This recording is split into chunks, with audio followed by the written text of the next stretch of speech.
മുണ്ടക്കെ ടൗൺഷിപ്പിൻ്റെ ഉദ്ഘാടനം നാളെ നടക്കുമ്പോൾ, തറക്കല്ലിടലിൻ്റെ സമാരംഭം നാളെ നടക്കുമ്പോൾ, അവിടെ രാഷ്ട്രീയ പാർട്ടി പ്രതിനിധികളെ എല്ലാം ഒഴിവാക്കിക്കൊണ്ടത് നടത്തുവാനാണ് സർക്കാർ തീരുമാനിക്കുന്നത്.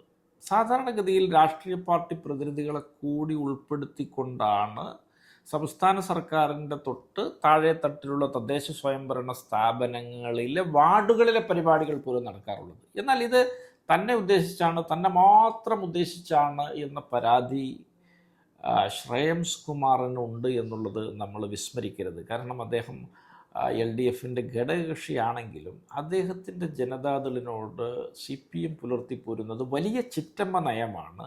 ഈ ഇകഴ്ത്തലുകളും ചവിട്ടിത്തേക്കലുകളും ഒക്കെ സഹിച്ചുകൊണ്ടാണ് അദ്ദേഹം ആ മുന്നണിയിൽ നിലനിന്ന് പോരുന്നത്. തീർച്ചയായിട്ടും ആ മുന്നണിയുടെ ലാവണമൊക്കെ പൊട്ടിച്ചെറിഞ്ഞുകൊണ്ട് സ്വാതന്ത്ര്യത്തിൻ്റെ ശുദ്ധവായു ശ്വസിച്ച് പുറത്തേക്ക് ഇറങ്ങി വരാൻ ശ്രേയംസ് കുമാറിനും അനുയായികൾക്കും സമയമായിരിക്കുന്നു എന്ന് അവർ മനസ്സിലാക്കുന്നത് നന്ന് എന്ന് ഞാൻ അഭിപ്രായപ്പെടുകയാണ്.